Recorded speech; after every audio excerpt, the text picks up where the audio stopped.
tiene la posibilidad de asistir en directo. Entonces, por eso grabo la clase y luego la comparto en el grupo de estudiantes. Bien, nosotros dentro de nuestro curso dedicado a Derecho Penal y Violencia de Género hablamos siempre, o prácticamente siempre, de la mujer como víctima. La pusimos en esta posición. Sin embargo, dentro del programa de 16 clases, como es este curso, me interesaba dedicar por lo menos una ocasión a dar muestra de la situación opuesta, o sea, de la eh, situación que ve a la mujer como autora de delito y su posición dentro de la cárcel. Entre nosotros profesionales es algo que se estudia poco, o sea, entre comillas, siempre se estudia otra vez por diferencia, o sea, la cárcel es una institución masculina en todos los sentidos. Eh, prácticamente en todos los países del mundo, la, la mayoría de sus ocupantes son varones, eh, pero hay una minoría femenina que merece estudio y conocimiento dentro de un curso como el nuestro. Entonces creo que la conversación que coordinamos con Silvio Cuneo hoy nos acercará un poco más a conocer la cárcel, porque bueno, como estudiantes de Derecho, toman muchas ramas de Derecho Penal, pero conocen poco lo que es realmente una cárcel.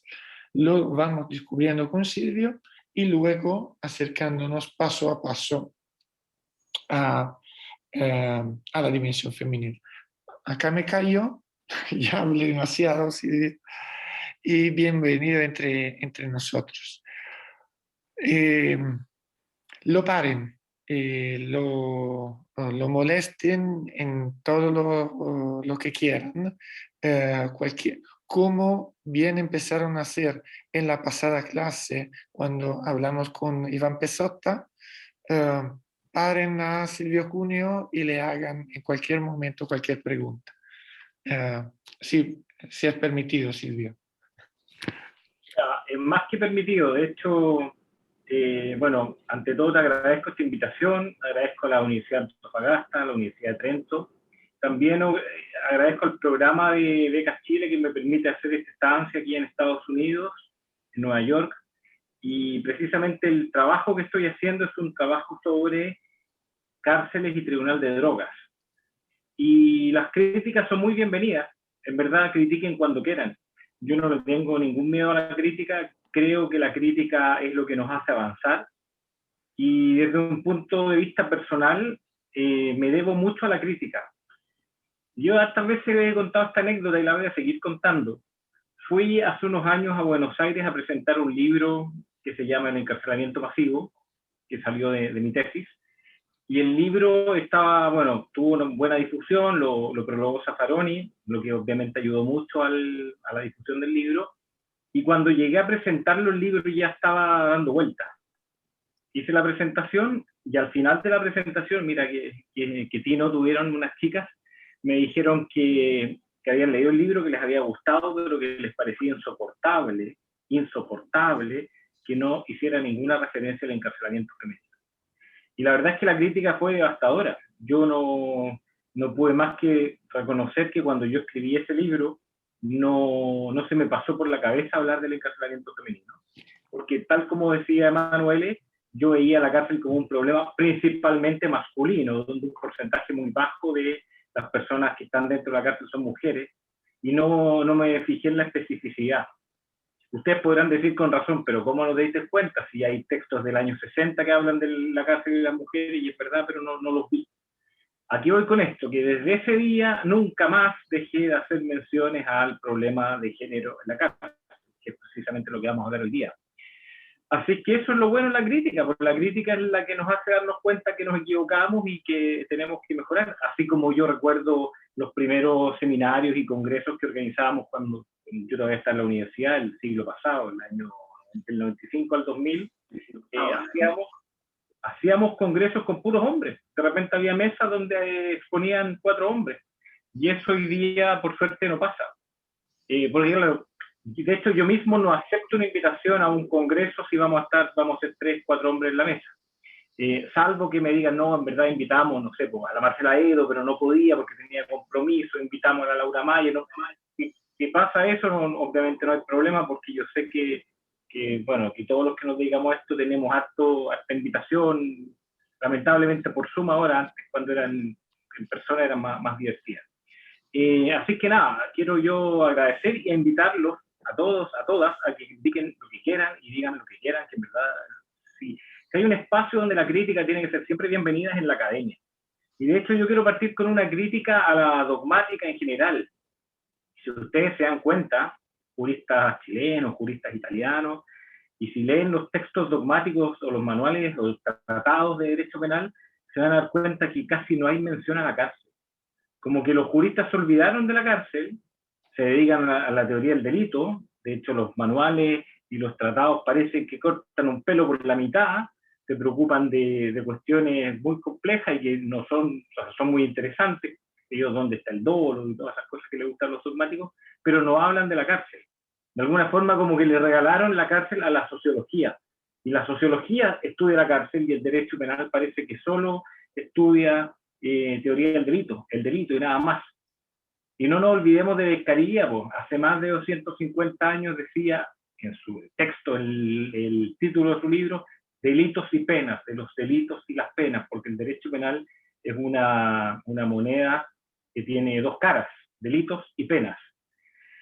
Y en este punto me gustaría entrar a hablar de la pena, y aquí quizás tengo una pequeña diferencia con mi amigo Manuel, que dijo, hemos hablado de víctimas, hoy día no vamos a hablar de víctimas, pero no, vamos a hablar de víctimas, porque precisamente la persona que está dentro de una cárcel, sea hombre, sea mujer, se defina como quiera, es una víctima. Y en ese sentido, también en Argentina hay muchas discusiones entre los movimientos feministas.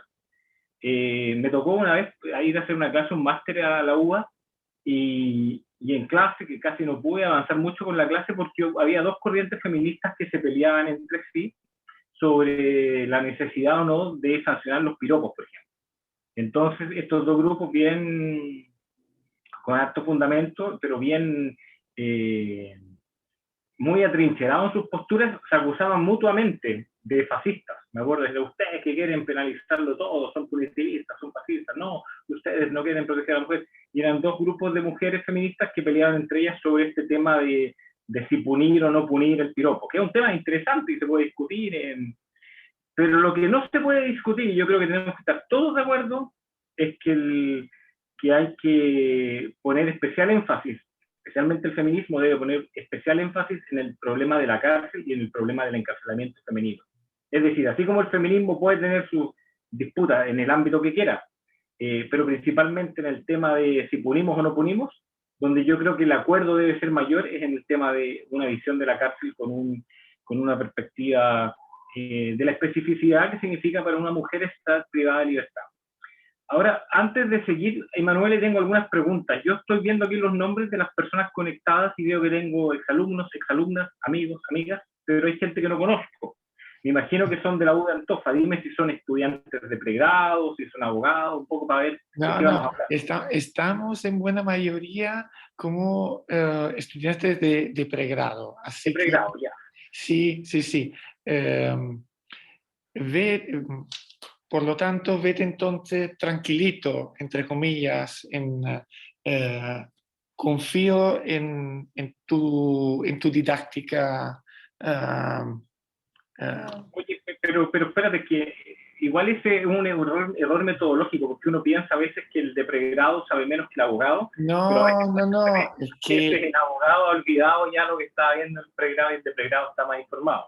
ojo, no es por esto, o sea, no es por esto. La buena diferencia es que mientras nosotros podemos conversar con ellos, tengo que respetar el hecho que le iré preguntando de lo que dirás tú en el examen.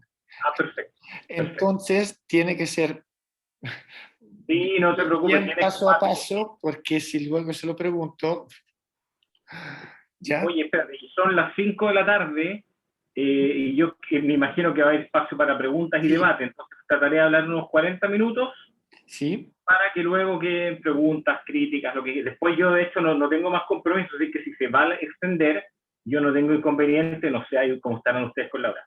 Oye, otra cosa, voy a compartir un Power, ¿se puede, Sí. no? Dale. Tú tenés que habilitarme, no, y yo lo puedo compartir, por lo que veo. Entonces, Yo creo espera. que ahí lo están viendo ustedes. Sí, lo vemos, por lo menos yo lo veo. No, Sí, si tú sí, se lo ve. lo vean todos y todas. Muy bien, vamos a hablar de encarcelamiento masivo, que es el tema que siempre hablo. De alguna forma, cómo se impone este régimen. Vamos a revisar siempre todo esto con una mirada de género. Y yo tengo algunas preguntas. Quiero saber un poco qué piensan ustedes. A mí lo que ustedes me digan o critiquen me va a servir para entender qué rol cumple aquí el tema de las drogas y el Tribunal de Drogas. Muy bien. Partimos con una imagen y con una canción, o con el título de una canción que me imagino que muchos de ustedes conocen, aunque muchos y muchas son jóvenes, a los prisioneros los conocen. Y esta frase, Latinoamérica es un pueblo al sur de Estados Unidos, de alguna forma es válida para muchos ámbitos, pero especialmente es válida para entender un poco qué ha pasado con la política criminal. Porque lo que pasó en Estados Unidos en los años 70 y 80, que fue la guerra contra las drogas y el inicio del encarcelamiento masivo, es lo que en menor medida pasó en Latinoamérica y en algunos países europeos. Y en Chile especialmente, las políticas criminales norteamericanas se fueron imponiendo, se fueron imitando en otros contextos, especialmente en Chile. Ahí tenemos a Nixon. Nixon fue también uno de los principales artífices del golpe de Estado en Chile, y de alguna forma los destinos de Latinoamérica, en tiempo de Guerra Fría especialmente, se decidían también en Estados Unidos. Y ahí tenemos a dos grandes artífices de esta política criminal norteamericana, la guerra contra las drogas, que son Nixon y Ronald Reagan. Esa guerra contra las drogas que significó más de 2 millones de personas en la cárcel, principalmente personas afroamericanas, sin perjuicio de que en verdad los afroamericanos no son ni la mayoría de los traficantes ni la mayoría de los consumidores de drogas. Estudios de campo han demostrado que la población afroamericana, que es cercana al 13% en Estados Unidos, representa como el 15% de la población, o sea, de los autores de delitos de tráfico. Es decir, no hay ninguna diferencia significativa, porque del 13 al 15% prácticamente es lo mismo. Sin embargo, son más de la mitad de las personas privadas de libertad y la mayoría están por la guerra contra las drogas. ¿Esto por qué? Porque, claro, el Congreso promulga leyes, el Ejecutivo participa en esta promulgación de leyes también, pero los que salen a la casa son los policías. Y los policías son selectivos. En Chile, en Estados Unidos, en Roma, en Trento, y que sean selectivos significa que no van a controlar a todos por igual. Los policías en Estados Unidos controlaban en los barrios pobres, y los barrios pobres, coincidentemente, pero no es coincidencia, eran habitados por personas afroamericanas. Entonces, ¿qué significa esto? Que la gente de la universidad, y no quiero que se ofenda a nadie, pero la gente de la universidad, como es gente joven, suele consumir drogas, o más que la gente no joven. Sin embargo, es muy peligroso para un policía ir a revisarle la mochila a los estudiantes de la universidad, porque los estudiantes de la universidad son personas que tienen cierto grado de poder, puede haber el hijo de un senador, el hijo de una empresaria, el hijo de un general, la hija de un general, y eso es muy peligroso para la policía. En cambio, en los barrios pobres no pasa nada, entonces la policía puede revisar, puede vulnerar derechos y pueden empezar a encarcelar a grandes. ¿Qué fue lo que pasó en Estados Unidos? Pese a que el consumo de drogas ilícitas, digo, porque también hay drogas lícitas, el uso de drogas ilícitas se concentra en la juventud. Y la juventud de plata, y la juventud pobre, y la juventud clase media, todos los jóvenes, no todos, pero el porcentaje más alto de consumidores de drogas está entre los 17 y los 25 años más o menos. Pero esta guerra contra las drogas se llevó a cabo en los cuarteles de los barrios populares que eran habitados por negros. Por ejemplo, aquí en Nueva York, ¿dónde creen ustedes que se llevó a cabo esta guerra contra las drogas? Principalmente en el Bronx y un poquitito en el Harlem, dos barrios afroamericanos. Les puedo recomendar hartas cosas. Si quieren leer, si quieren ver documentales, lo que quieran. Este es un libro que nos cuenta este problema que se llama El color de la justicia. En verdad el título original es The New Jim Crow. The New Jim Crow es como el nuevo Jim Crow. Ya les voy a contar lo que es el Jim Crow. Y en español se tradujo como El color de la justicia, que lo escribió esta mujer que aparece ahí, que se llama Michelle Alexander, y que explica cómo fue la guerra contra las drogas la principal causa inmediata del encarcelamiento masivo en Estados Unidos. Es interesante este libro porque ella trabaja sobre una premisa gatopardesca. Hablo de gatopardesca refiriéndome a ese famoso libro de Tomasi di Lampedusa, también llevado al cine magistralmente por Luchino Visconti, El gato pardo, donde se nos plantea el cambio de una sociedad aristócrata a una sociedad burguesa. Cambia, hay una escena famosa y bueno, está la descripción del libro y la escena muy bien dirigida por Visconti, donde Burt Lancaster, que representa la aristocracia, baila con Claudia Cardinale, que representa la burguesía, que fue un baile, filmaron como 7 horas de baile, y es una escena de las más importantes de la historia del cine, pero muestra un poco cómo llegan a ese pacto. Y la premisa gatopardesca dice, mira, es importante que todo cambie para que todo siga igual. Entonces lo que dice esta señora, la Michelle Alexander, es que todo cambia, pero todo sigue igual. Primero fue la esclavitud, había esclavos, pero en un momento ya no se podía, la sociedad, la sensibilidad del momento no soportaba la esclavitud, entonces se acabó la esclavitud, pero había segregación, que este fue el sistema Jim Crow. Uno iba, y todavía de hecho hay algunos espacios que mantienen como para explicar el pensamiento, asientos reservados solo para blancos, baños solo para blancos, o en los autobuses los asientos eran para los blancos, si viajaba un afroamericano tenía que ir de pie. Y cuando ya tampoco la sociedad soporta este sistema Jim Crow, porque la sensibilidad no quiere ver ese racismo claro, pasa un sistema de racismo oculto, que es el encarcelamiento masivo. Porque a la cárcel pueden ir todos, pueden ir blancos, negros, chinos, latinos, etc., pero en la práctica va a una población bien específica. Les recomiendo este libro, está en español, la traducción está buena, y también, si no, yo me imagino que están abrumados con libros, con trabajo, etcétera, y que de repente no es fácil de encontrar, porque, por ejemplo, hay libros que se descargan gratis, este no es de los que se pueden descargar gratis. Si no, vean este documental que está en Netflix y está en YouTube, que se llama La Enmienda 13, donde entrevistan a Michelle Alexander y explica esto mismo. O si no, pueden ver este otro documental que se llama Crack, que también está en Netflix y en YouTube, gratuito, que explica un poco lo mismo que les estoy contando, pero con más ejemplos. Esta situación en verdad es dramática, porque, por ejemplo, el crack es la droga que consumen los pobres. Vamos a hacer el símil con la pasta base en Chile, no es lo mismo, pero más o menos. O el paco en Argentina, estas drogas que son basura, que son muy dañinas. Y se justifica, o sea, se persigue más el crack que la cocaína, porque la verdad es porque el crack es la droga que consumen los pobres. Pero lo que se sostiene, porque uno no puede el discurso oficial decir vamos a perseguir más a los pobres que a los ricos, lo que se sostiene es que se persigue más el crack porque es más peligroso. Pero si ese fuera el verdadero criterio, habría que haber perseguido más la heroína. La heroína mata más gente que el crack y la cocaína, no es así. Y se hizo una equivalencia en virtud de la cual 1 gramo de crack equivalía a 100 gramos de cocaína. Lo que significó que, mira, esta es una historia real.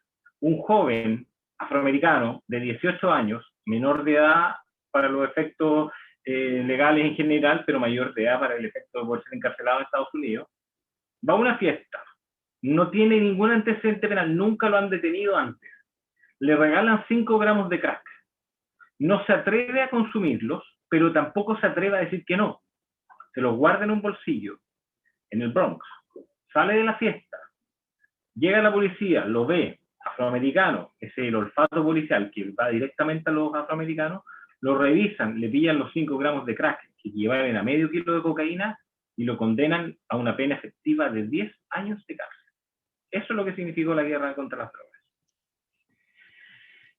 Ya, junto a esta guerra contra las drogas hay también un contexto mediato que hace posible que esto pase, que bueno, es el desmantelamiento del Estado social, con una caída del ideal de rehabilitación. Aquí yo les pongo una foto de Louis Bacuan, que fue un sociólogo francés, que pueden leerlo, especialmente lean Las cárceles de la miseria.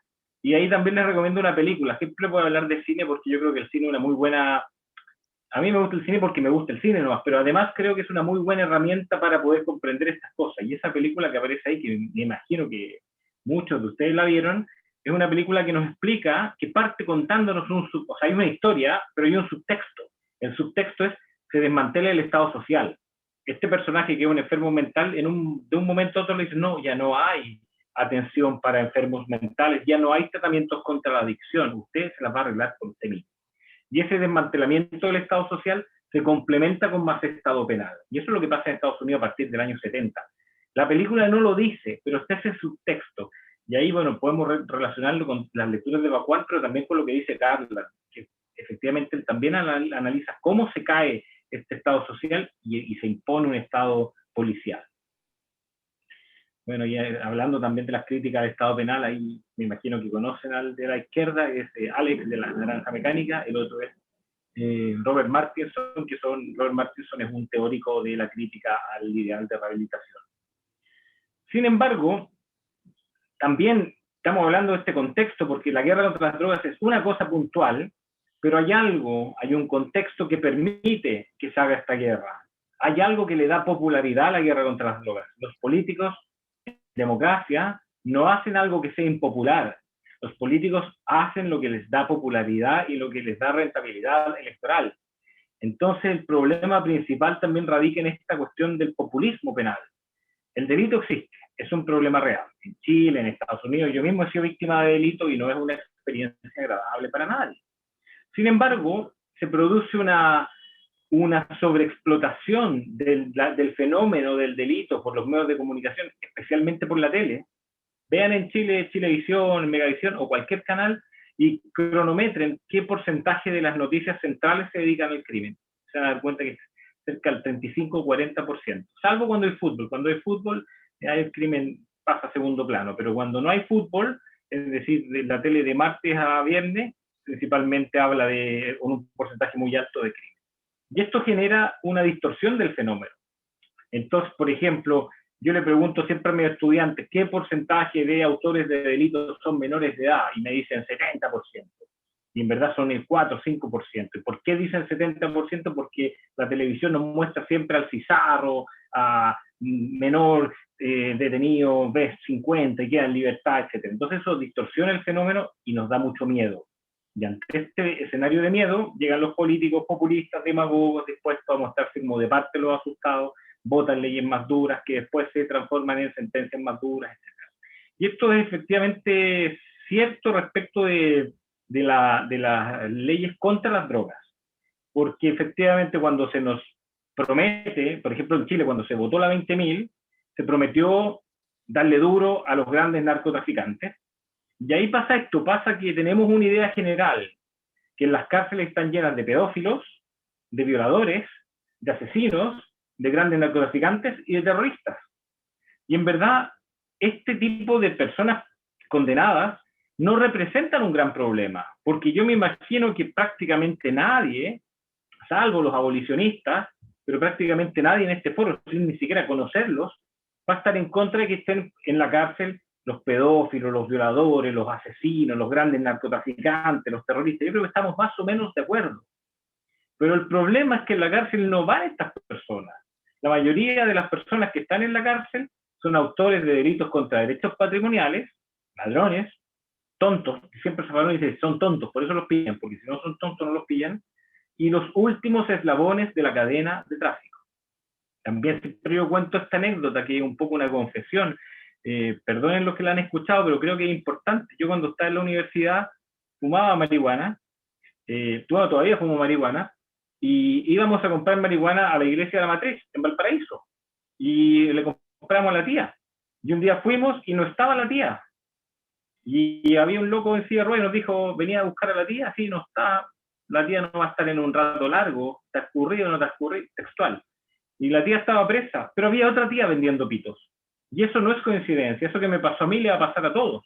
Cuando detienen a el último eslabón de la cadena del tráfico, se sustituye inmediatamente por otro, porque la demanda de venta de droga es infinita. Y el problema es que esto genera encarcelamiento masivo. El encarcelamiento masivo es un muy mal sistema para controlar la delincuencia, porque genera muchos efectos criminógenos y es prácticamente como pretender apagar el fuego con benzina. Ahora, ojo que el encarcelamiento masivo genera muchos efectos y no es lo mismo que el hacinamiento carcelario. Hacinamiento carcelario significa que hay muchas personas en poco espacio. Y es también efecto del encarcelamiento masivo, pero no necesariamente es lo mismo. Están vinculados, pero no son lo mismo. Ojo que en tiempo de pandemia el hacinamiento genera muchos más peligros que en una situación de normalidad. Miren, este es un gráfico, no está actualizado, después les doy los datos hasta el 2012. Miren lo que pasó en Sudamérica, las curvas van todas para arriba, llega hasta el 2012, Chile va en la cabeza en este momento, pero este es el porcentaje de personas privadas de libertad por cada 100.000 personas, todos van para arriba. Y después siguen subiendo, después queda Brasil, estos son del 2016, Brasil 313 cada 100.000 personas, Uruguay, Perú, Colombia, Chile. El porcentaje histórico de Chile era como de 170, 180 y sube a 242. Ahora, ¿quién impulsa esta cuestión en Chile? A ver si estamos bien de tiempo. Lo impulsan las cúpulas del poder, principalmente la derecha y la concertación, pero ojo que también el Frente Amplio vota estas leyes súper punitivas. Y hay un grupito, que me imagino que ustedes lo conocen, que se llama Paz Ciudadana, que lo preside el señor Agustín Edwards, bueno, que en paz descanse, que precisamente son los principales promotores de las principales leyes punitivas que se han promulgado en Chile, la ley 20.000, las agendas cortas, etc. Y ahí, por ejemplo, es curioso porque estos son grupos que son plataformas comunicacionales, pero que de repente gustan de mostrarse como academias científicas. Entonces empiezan a incorporar a criminólogos serios, pero siguen estando al servicio del poder.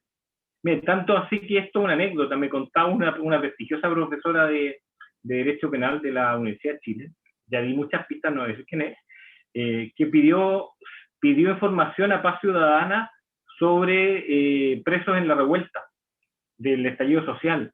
Y Paz Ciudadana no se los dio, le dijo, no te los vamos a dar porque sabemos que vas a hacer mal uso de eso. Se dan cuenta que esa información no al servicio de la información o de la academia, es información al servicio de intereses particulares. Ahora a mí me llama mucho la atención porque Paz Ciudadana, si quisiera estudiar el delito, que estudie a sus propios miembros, pues si tenía a Carlos Delano adentro, Bernardino Piñera, qué sé yo, personas que trabajaron en la dictadura, pero no, ellos, el flight. Aquí tenemos también un libro que escribió un senador, el día constituyente, Felipe Arboe, que se llama El derecho de vivir seguro. Y me llama mucho la atención este libro porque es muy mal libro, yo lo leí completo, me costó leerlo porque en verdad es muy malo, y me llama la atención que él se ponga en la portada. ¿Qué tiene que ver él en la portada? Si no es una autobiografía, es un libro que habla de seguridad ciudadana, y él se pone en la portada. Bueno, ahí está lo mismo, en las dos coaliciones unidas por Paz Ciudadana. Volvamos un poco al tema de las drogas. Fíjense que cuando se promulgó en Chile esta ley 20.000, se prometió golpear al gran narcotráfico. Sin embargo, si ustedes van a las cárceles y van a ver a las personas privadas de libertad, se van a dar cuenta que no son estos grandes narcotraficantes los que están privados de libertad. Y aquí tenemos a su principal impulsor, Ricardo Lagos, y fíjense lo que decía Ricardo Lagos. Si queremos combatir la delincuencia, entonces, una vez que se aprenda al delincuente, rápidamente hay que condenar y que se quede en la cárcel. Y no como ocurre ahora, que mientras se hace el juicio, el delincuente sale en libertad condicional.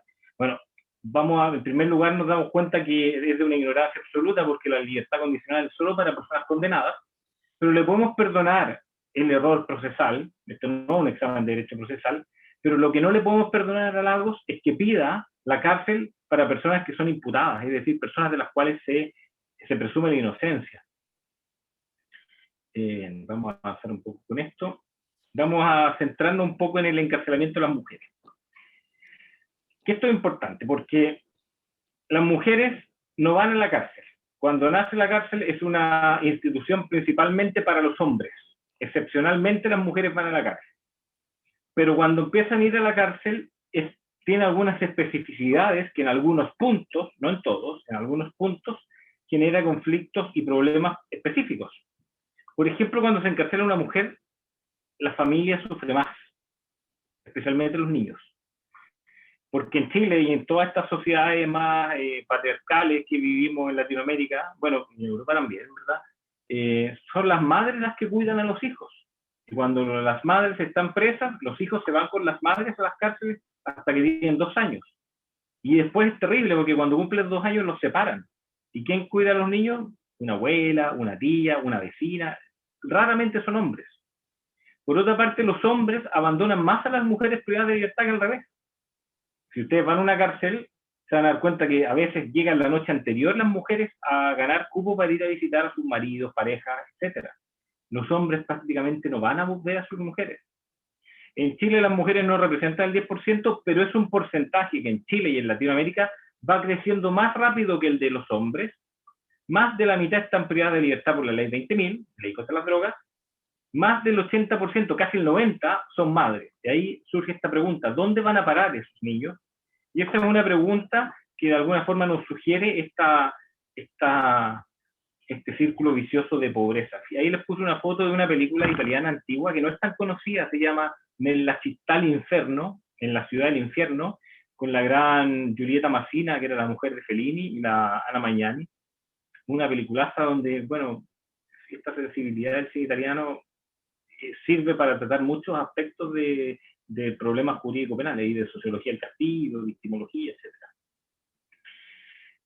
Ahora, por lo mismo, se ha planteado, con razón, y así lo plantea entre nosotros, por ejemplo, la misma Marcia Edo, que la cárcel de mujeres supone una triple condena, porque la prueba de libertad, la condena consiste en eso, privación de libertad, las separa de los hijos o las obliga a estar presas con los hijos y las estigmatiza mucho más que a los hombres.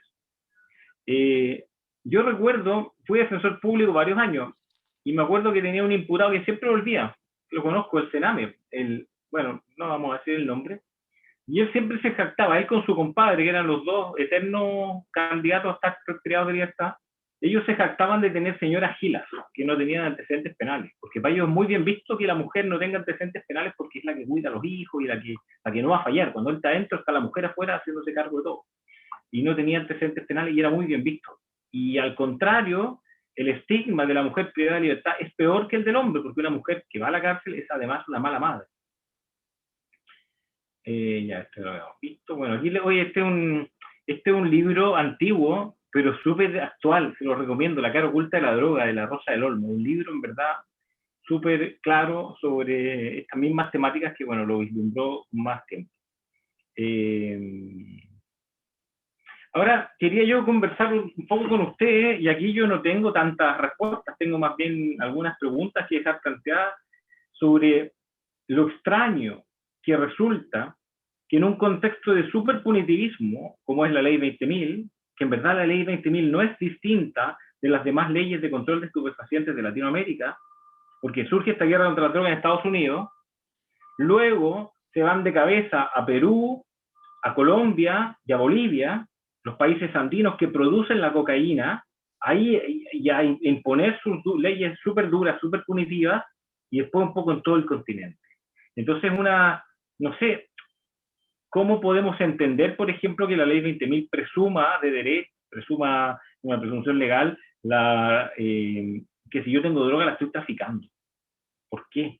En verdad, nosotros como principio cardinal del derecho penal tenemos la presunción de inocencia, pero no, la ley 20.000 presume que si yo tengo droga, yo tengo que acreditar que soy consumidor. Entonces, claro, ¿qué hacen los defensores? Le piden al imputado que lleve un test psicológico o que vaya un perito psicólogo, así, no, mira, él tiene un problema de adicción, todas estas pastillas se las tomaba él, toda esta marihuana se la fumaba él, etc. Entonces, ¿a qué voy? que me llama la atención que exista este contexto súper punitivo que viene de Estados Unidos, pero aterriza en todos lados y que en Chile se llama Ley 20.000, y de repente surge una preocupación de los tribunales de drogas. ¿Qué son los tribunales de drogas? Son instancias que pueden existir como tribunales especiales o dentro de los tribunales ordinarios, que puede ser para imputados, imputadas, condenados o condenadas, dependiendo cada contexto de cada país, pero que de alguna forma busca como el lado amable. Es decir, como nosotros no solo castigamos, también hacemos un tratamiento contra las drogas para quien lo necesita. Y esta cuestión es distinta en todos lados. En Estados Unidos, por ejemplo, quien puede acceder al tribunal de drogas es la persona que ha sido condenada, lo que genera de repente un estímulo muy perverso porque el tratamiento contra las drogas es carísimo en Estados Unidos, la salud pública es deficiente, entonces la forma de acceder a un tratamiento contra las drogas es cometiendo un delito, lo que fuerza muchas veces a aceptar responsabilidad para poder tener acceso al tratamiento de drogas. El Joker perdió su tratamiento psicológico porque se acabó el Estado social. Aquí no hay Estado social, bueno, en Chile tampoco. Entonces, es curioso que ese es un tratamiento que se te ofrece solo si estás condenado o condenada. En Chile no es así. En Chile el Tribunal de Drogas funciona como suspensión condicional del procedimiento, lo que es bueno porque no te mancha los papeles, pero es extraño. Y es extraño que de repente aparezca este súper punitivismo y aparezca esta no, que también nos vamos a preocupar y vamos a hacer tratamiento de drogas. A mí me recuerda un poco a Orpiz, ese senador que está condenado, que él era uno de los más duros al momento de discutir la ley 20.000, y él decía, pero yo también tengo mi fundación, pues tengo mi fundación donde ayudo a la gente que... Entonces él fomentaba este encarcelamiento masivo en su discurso y en sus votos, etcétera, y tenía esta fundación como para ayudar. Entonces, de alguna forma, yo no sé si es tan importante tener estos tratamientos o sostener que tenemos este discurso, o sea, como decía Piñera, no solo la mano dura, también la mano para ayudar, y bueno, finalmente esa fundación de Orpi ya supimos que la financiamos todos nosotros. Ahora, lo raro es que cuando surge este tratamiento de drogas en Chile, este tribunal de drogas, participan en el acuerdo la Defensoría Penal Pública, obvio, la Fiscalía, obvio, el Poder Judicial, obvio, el CONAFE, obvio, el CENAME, obvio, el Ministerio de Justicia, obvio, Paz Ciudadana y el gobierno de Estados Unidos. ¿Qué tienen que ver Paz Ciudadana y el gobierno de Estados Unidos en la creación de políticas públicas?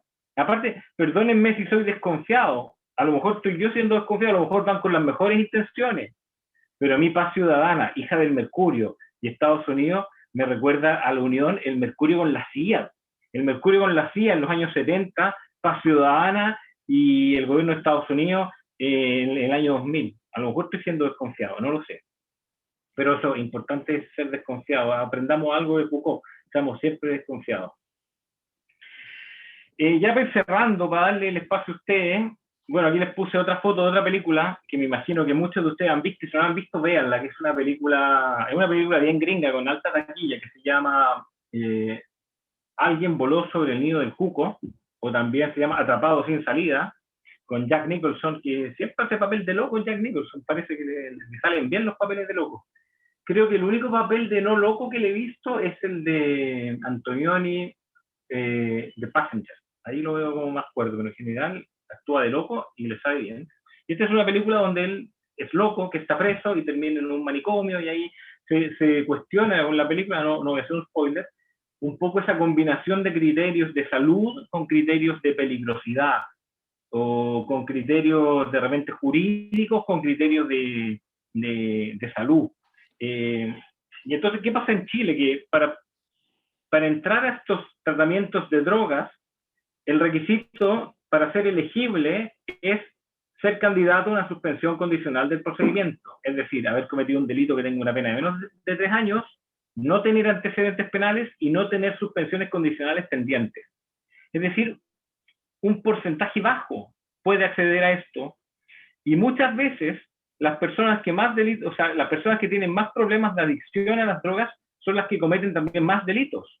Es decir, si el criterio para elegirlos fuera la necesidad del tratamiento médico, da lo mismo si cometieron más o menos delitos. De hecho, a lo mejor la comisión de delitos es indiciaria de que hay un problema de drogas, pero que no. Aquí se elige al que prácticamente es más mejorable, no sé, al que no tiene antecedentes, bla, bla, bla. Eso ya es un problema porque no se atiende a un criterio clínico, sino que se atiende a un criterio jurídico o de peligrosidad. Por otra parte, mira, yo he entrevistado jueces, juezas, fiscales, fiscalas, y mira, en Valparaíso entrevisté a la jueza, o sea, en Valparaíso y Viña, las dos juezas que están a cargo de los tribunales de drogas, y las dos son súper criteriosas, no tengo nada que decir de ellas, las dos.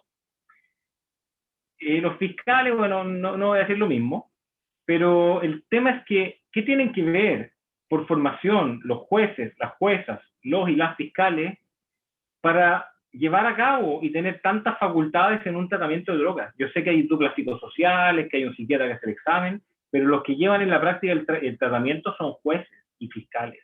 Y en verdad, ¿qué saben? O sea, o qué sé yo que puedo decir un defensor, estudio nacional de drogas, qué sé yo de adicción, no tengo idea, sé un poco porque sé, pero no, yo no tengo la competencia para llevar adelante un tratamiento contra las drogas. Y en Chile es así. Entonces es raro que se incruste esta institución de salud en un sistema jurídico. Y eso es lo que siempre pasa cuando mezclamos salud con justicia.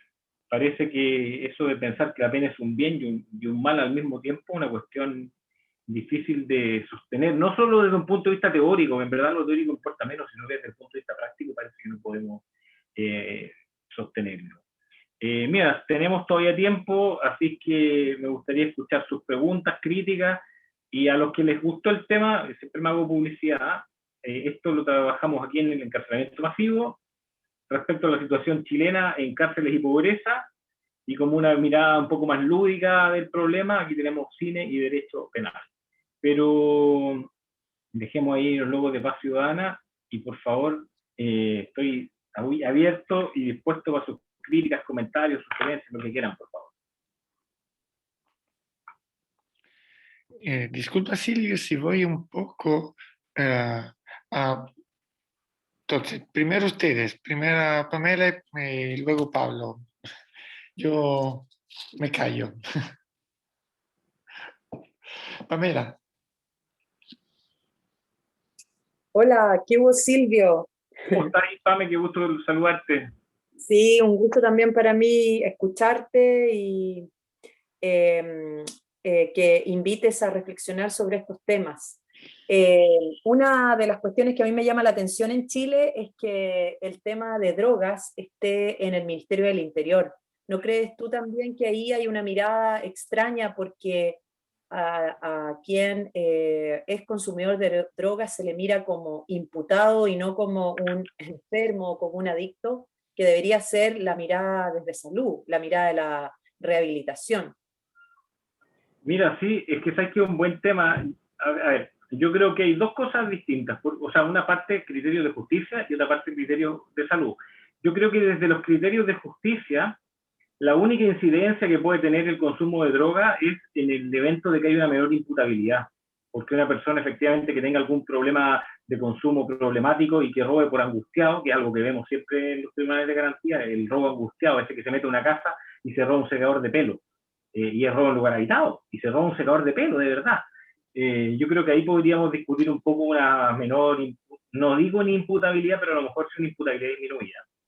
Y lo que sí yo creo que es importante es que la justicia penal sea un espacio para detectar estos problemas y derivar rápidamente. Independiente de que siga su camino la justicia, detectamos este problema de consumo, especialmente en los adolescentes, que grave, y derivarlo a instancias de salud. Y como tú dices, no tiene que ser una mirada desde como infractor, tiene que ser una mirada con criterios clínicos y deberían derivarse a, no sé si al Ministerio de Salud, pero instituciones de salud presididas por criterios de salud, pues efectivamente salud mental y salud física. El problema de las adicciones, sabemos que es un problema difícil. Mejorar a un adicto es una cuestión súper compleja, pero más posibilidad de mejorarlo va a tener quien trabaja estos temas, por los psiquiatras, los psicólogos, las asistentes sociales también, porque el contexto social influye mucho, que nosotros, pues. Imagínate tú, Pamela, si fueras fiscal o defensor y participáis en un tribunal de drogas. Yo no pongo en duda que tenía el mejor criterio, como lo tienen las juezas que yo nombré, la Loreto León y la Silvia Quintana en Valparaíso, pero son juezas, pues no tienen formación, por más que son súper criteriosas, las quiero mucho y tengo muy buen concepto de ellas, pero no tienen, y no es culpa de ellas, porque en el Tribunal de Drogas se diseñó así. Yo creo que, tal como tú dices, tiene que irse todo esto a manos de los que saben, pasteleros de tus pasteles. Yo no me imagino al profesor Emanuel Econ enseñando Derecho Civil. A lo mejor sabe Derecho Civil, pero no me lo imagino. No, pero Grazie Silvio. a estos efectos, recuerdo a mis queridas y mis queridos estudiantes que sí, fíjense, el tema de la droga en los códigos penales europeos del siglo XIX y del comienzo del siglo XX, antes que empezara este proceso de hipercriminalización, obviamente sí, en los códigos también estaba una parte dedicada a esto, pero fíjense, estaba entre los delitos contra la salud pública. Este era el bien jurídico que se protegía para para castigar estas situaciones. Y no de esta forma, evidentemente. Ahí va la matriz histórica. Luego, con un discurso de globalización jurídica, en el que efectivamente el ejemplo más interesante es el de la droga, en todo el mundo, en mucha parte del mundo, la droga sale de su colocación histórica en los códigos penales y entra en legislación especial, como si fuera un mundo aparte. ¿Ya? Pero estaba Pablo. Hola, buenas tardes. Quería preguntarle hacerle como dos matices. Uno, como qué es para usted la política de drogas, si tiene que tender más como a la criminalización, que es lo que está pasando ahora, que finalmente caen, bueno, ya lo vimos, mujeres, pobres, de determinados lugares, no sé, en Santiago, determinado sector de Santiago, acá en Antofagasta, determinado sector de la ciudad. O la legalización, quizás como lo han hecho países como Uruguay o como Países Bajos, entre otros. Y finalmente, ¿cómo llevar a cabo cualquiera de las dos formas, la criminalización o la legalización, en países, digamos, subdesarrollados o países con una población, pobre, digamos, o que no puede acceder a recursos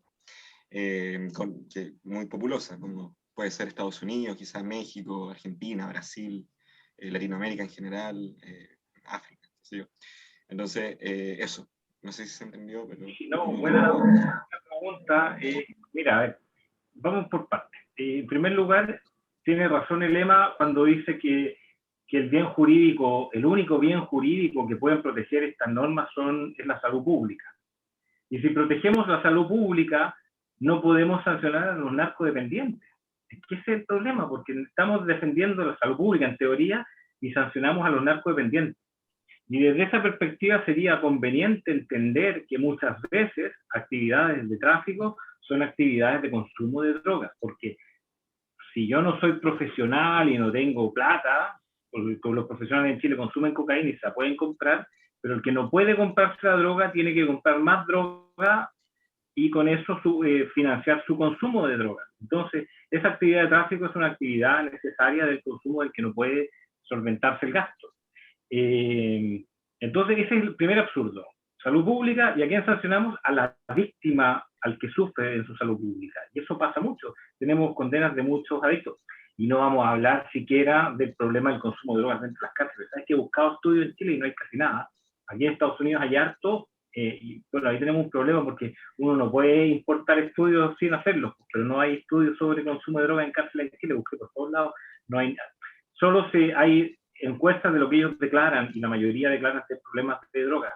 Y por otra parte, bueno, en fin, otro problema que al momento de postular los beneficios mienten mucho, para decir, no, yo no consumo, me porto bien, para tener un buen informe, para poder salir. Ahora, yo creo que si tuviera yo que seguir una política pública en este tema de las drogas, yo creo que habría que tener esfuerzo en dos caminos distintos. Un camino de prevención afuera del derecho penal, con mucho tratamiento contra las drogas, porque el consumo de drogas, el consumo de alcohol es un problema grave, y si tenéis, no sé, 7% de éxito en el tratamiento, ya eso vale la pena. Mucho tratamiento contra drogas y alcohol, que es un problema que genera, o sea, es un problema en sí y genera otros problemas en Chile, y por otra parte también despenalización de conductas, porque si hablamos de recursos, mira, este es un ejemplo concreto de un amigo mío, cabro que no tiene vida vinculada al delito, de hecho está trabajando, maneja un Uber en Valparaíso, tenía plantas, 2 plantas más o menos grandes. Alguien lo denunció, los pagos fueron a verlo, él muy ingenuo, les permitió, autorizó que entraran voluntariamente, cosa que no debió haber hecho, le pillaron las plantas, lo detuvieron, pasó la noche detenido, lo entregan a Gendarmería, va al tribunal, y yo creo que lo van a suspender condicionalmente porque se nota que es un cabro que fuma, que tiene sus plantas, no va. Pero fíjate todos los recursos perdidos, po. Piensa, un fiscal gana, no sé, 4 millones, 3 millones y medio, un juez 4 millones de pesos, un defensor 3 millones, un gendarme de 800 lucas para arriba, un funcionario de acta, un palo 2, los pagos ganarán 900 lucas, no sé. Todas esas platas públicas, que es harta, para detener a alguien por 2 plantas. Entonces yo siento que tener que penalizar todas estas conductas es un gasto público completamente innecesario. Yo no sé, espero que este amigo mío lo suspenda condicionalmente, yo creo que va a pasar eso, porque no tiene antecedentes penales, tenía 2 matas en su casa. Entonces la despenalización, por lo menos, partir por la marihuana, pero yo sería más liberal y yo pienso que la gente adulta, si quiere consumir droga, es cosa de ella, en verdad no. Aparte que el problema, más que la droga, lo produce a veces que la sustancia sea ilegal. El narcotráfico mata mucho más de lo que matan las adicciones. Lo que un día mueren personas por culpa del narcotráfico, no mueren en un año por adicciones. Entonces el problema del tráfico está también vinculado al problema de la prohibición. Entonces yo creo que habría que, insisto, 2 caminos. Un camino, prevención, más tratamientos, en manos de los especialistas, autoridades de salud, y por otra parte, despenalizar conductas y bajar las penas. Mira, y esto es a propósito de lo que tú preguntas, con 2 colegas estamos haciendo un trabajo de mujeres privadas de libertad en Calama. Ustedes están cerca de Calama. Nos conseguimos a 5 mujeres que pudieron ser entrevistadas. Las 5 condenadas por la ley 20.000. Las 5 fueron abusadas sexualmente de niñas. Las 5 han sido maltratadas por sus parejas o exparejas. Las 5 son madres. Las 5 viven en contexto de pobreza y el delito de las 5 consistía en llevar droga de una parte a otra parte. Entonces vuelvo a pensar y vuelvo a acordarme de Ricardo Lagos cuando promulgaba la 20.000 y decía que con esto le vamos a dar nuestro desafío. Vamos a seguir encarcelando a Burrera. De verdad que no tiene sentido, porque en verdad, si nosotros encarcelamos a todas las burreras y a todos los que venden, los últimos vendedores de la cadena, da lo mismo. Al día siguiente vamos a tener la misma cantidad de personas vendiendo droga y no le vamos a hacer ni cogida al tráfico. Por otra parte, hay mucho ruido, porque los narcotraficantes es como el típico delincuente tonto. Porque si yo soy delincuente, yo quiero ser como Carlos Delano, quiero que no me cachen, quiero hacerlo piola, vivir en la impunidad, aparecer en la Teletón, y después si me condenan, que me condenen a clases de ética. Pero ¿qué hacen los narcos? Tiran fuegos artificiales, tiran balazos al aire, es decir, como, píllenme, pues desde aquí soy narco. Es como la estupidez hecha delito. Y esos son precisamente los que generan mucho miedo y es un problema. Si yo no digo que no, vivir ya no, ni siquiera las comunas más pobres, como la Cisterna, por ejemplo, son comunas donde uno escucha balazos en la noche y son situaciones que asustan a la gente. El problema es que eso no lo vamos a solucionar encarcelando a estos traficantes. Hay una columna súper buena de la Lucía Dahmer que plantea que la única forma de terminar con el narcotráfico es seguir el capital que genera el tráfico.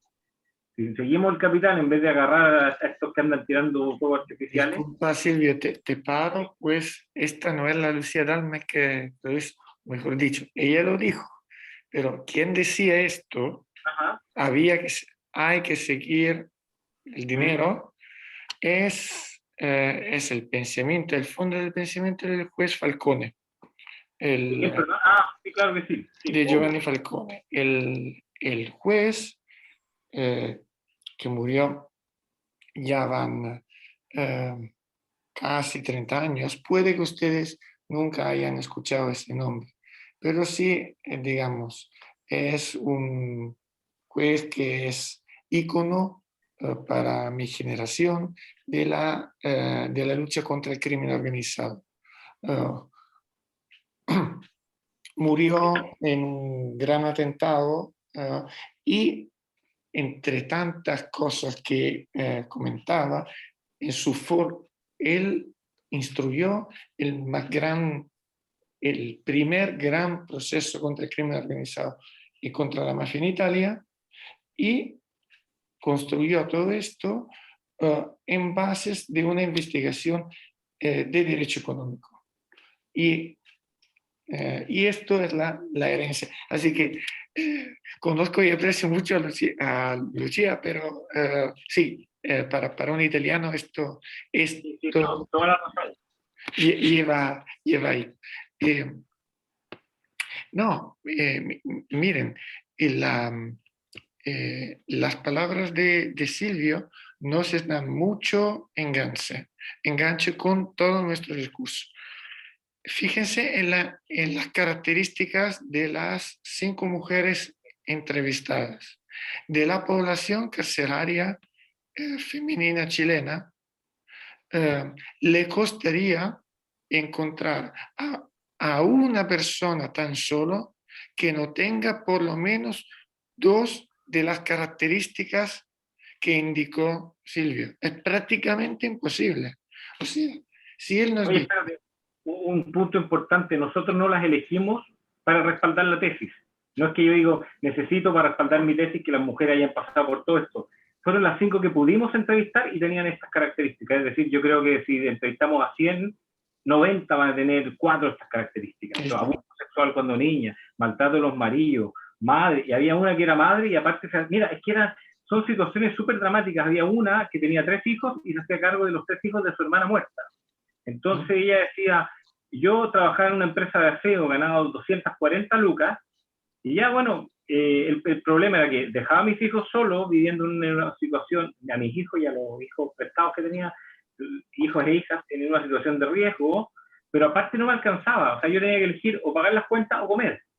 Y ella decía, si fuera por mí, me da lo mismo, pero yo no puedo dejar a los cabros chicos sin comer, por decía. Entonces me tenté, por llevar droga me pagaban 700 lucas, eran $1000 por la movida de droga. Entonces dije, bueno, no me acuerdo cuánto era, pero era mucha más plata. Y se tentó y bueno, la condenaron y como no era poca la droga, condena efectiva la primera. Ya, Profesor, habla. me llamó mucho la atención lo que dijo recién sobre como del seguimiento del capital de las drogas. Porque yo trabajé como voluntario en varias cárceles, en San Joaquín, acá en Antofagasta, en Tocopilla. Y a mí me llamaba mucho la atención, así como, porque la mayoría me tocaba como estar con mujeres y con burreros, que la mayoría eran extranjeros, bolivianos, paraguayos, sobre todo. Y yo le preguntaba, pero ¿quién te mandó? ¿Quién? Me dijeron, no, si fui, no sé, por los bolivianos me decían no, la mayoría de Potosí. No, que fui a la, no sé, necesitaba 100.000 pesos, me pagaban 100.000 pesos chilenos, fui a la casa de determinada persona y esta persona me pasó los ovoides, me los traía y me mandó para Tocopilla. Pero como que ni siquiera, como que parece que hay muchas capas entre el consumidor y finalmente, no sé, ni siquiera quiero imaginarme. No sé, en base como al estudio, se sabe como quién es y de dónde es el que está moviendo finalmente los hilos de la droga. ¿Está en Chile? ¿Está en Paraguay? ¿Está en Bolivia? Es Luego complicado. tenemos, Silvia, un segundo, luego tenemos a Lorena y luego hay una pregunta de Constanza en el chat. Así que organízate. No, mira, espérate, antes a Pablo, en verdad es difícil de repente determinar. Lo que pasa es que, claro, uno ve esto, los últimos eslabones, y muchas veces las mujeres participan de esta última etapa de la cadena porque el tráfico les permite cumplir con el rol histórico que tienen asignado, el cuidado de los hijos. entonces cuidan a los hijos desde la casa o tienen que moverse poco. Entonces eso les permite, ¿qué es lo que le pasa a estas mujeres? Ahora, no es fácil perseguir los capitales. Ahora, claro, yo leí esta columna de la Lucía, y efectivamente me hace sentido. Ahora, yo no sé, yo no he estudiado en verdad de qué forma es más efectivo la persecución del tema de las drogas, pero hay gente que sí lo ha estudiado, pero el problema es que cuando se toman decisiones y se implementan políticas públicas en materia de delito, no se escucha a los especialistas, se escucha a cualquiera. Y eso es súper triste porque, no estoy diciendo que me tengan que escuchar a mí, por ejemplo, pero tiene mucha más capacidad de influir en la política criminal el tío Emilio que el Emmanuel Econ, por ejemplo. ¿Por qué? Porque el tío Emilio sí genera opinión. Ten cuidado que no sabes cuánto influye. Perdón, Bueno, disculpen el chiste. Oye, que había perdón, levantado la mano ahí mi querida amiga Lorena, ¿cómo estás? Que no te vemos, solo te veo la mano levantada. Acá. Ahí te veo, ¿cómo estás ahí?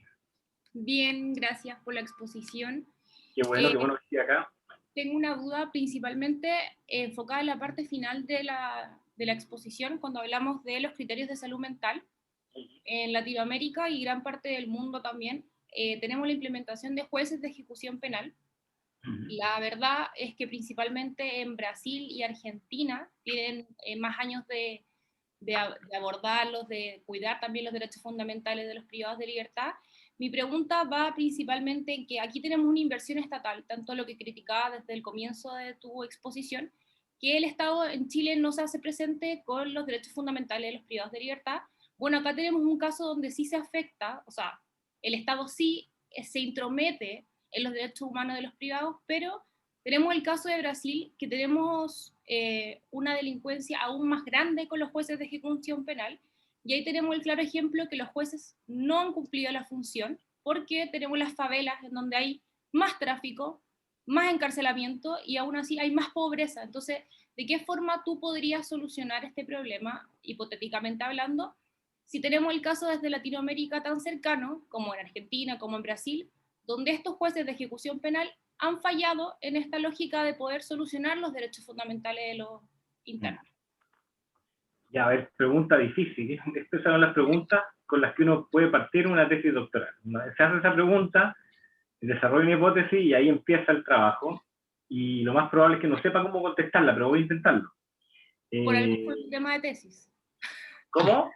Por algo fue mi tema de tesis. Claro, perfecto. Pero mira, es que hay dos cosas. En primer lugar, yo sería súper claro en que no tratemos nunca de buscar al derecho penal como un ente que va a solucionar problemas. El derecho penal no sabe solucionar problemas, generalmente los agranda. Entonces el derecho penal hay que usarlo como el veneno, porque no podemos prescindir de él. Yo no soy abolicionista, aunque tengo mucha admiración por algunos, matices que movió hace un par de días, de hecho. Yo no le daría al derecho penal el trabajo de solucionar nada, porque no sabe solucionar nada. Por ejemplo, la cárcel desde que nace es un problema, genera efectos nocivos, y eso lo saben los que estudian cárcel, pero lo sabe la gente en general, porque la gente dice, no, si salen peores. El Ministerio del Interior británico decía que la cárcel es una forma cara de hacer que la gente mala salga peor. Entonces, derecho penal solucionando problemas, no. La solución hay que buscarla efectivamente en políticas públicas, y eso es complejo porque tampoco podemos importar políticas públicas porque las realidades son distintas. Entonces, para hacer políticas públicas hay que estudiar y hay que hacer trabajo de campo. Y en Chile, por lo menos, no hay tanto trabajo de campo. Hay que tener cuidado con quién lo hace. Y respecto al tema de los jueces de ejecución penal, mira, yo soy partidario de que sí existan. Yo creo que sí es mejor que existan, pero también me hago cargo de la crítica que hace Iñaki Rivera. Iñaki Rivera hizo su tesis en esto. Mira, y eso fue súper terrible porque él hizo su tesis doctoral en la justicia de ejecución penal en España, y su tesis más o menos decía, mira, los jueces de ejecución penal se siguen cometiendo las mismas vulneraciones que antes, la diferencia es que ahora parece que está legitimado, porque hay jueces. Entonces, como que le damos legitimidad a la tortura, a las ventas de cosas varias por parte de los gendarmes, etcétera. Entonces, lo más curioso es que llegó a la comisión el que había redactado la norma y se indignó y lo quería reprobar, y ahí Pavarini fue el que lo defendió hasta la muerte y lo aprobaron con el mínimo, por criticarle a los jueces de ejecución penal ante el redactor de la ley. Entonces, yo soy partidario que existan, aunque sé que no va a mejorar tanto, pero un poco sí. Es como en Chile, los jueces de garantía van una vez a la semana a la cárcel. Hay jueces que entrevistan a los presos que se dan su tiempo, hay otros que van y pasan lista. Pero el solo hecho que vayan, yo creo que algún efecto genera. Que no puede, o sea, no va a llegar un preso que con un corte acá, el juez le va a preguntar qué pasó, y entonces no, fue un gendarme, algo puede pasar. Ahora, igual, lo que pasa es que la cárcel tiene una fuerza, y con todos sus vicios, que es muy difícil modificar. Mira, el otro día estaba hablando con una expresa que me dice que venía recién saliendo de la cárcel, que en tiempos de pandemia los teléfonos celulares se los vendía a Gendarmería a 300 lucas. Y no estamos hablando de un iPhone del año, no, son teléfonos viejos. 300 lucas. Lo mismo que antes vendían a 50 lucas, ahora 300 lucas.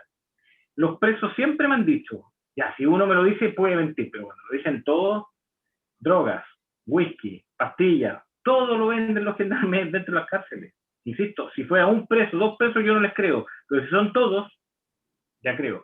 El otro día, una amiga que trabaja en gendarmería, pero es profesional, y tiene mucha pugna los profesionales con los verdes, me decía que habían dado de baja a un gendarme que vendía, no, ni siquiera vendía, le entregaba pastillas, así, pastillas para dormir a las internas a cambio de sexo oral.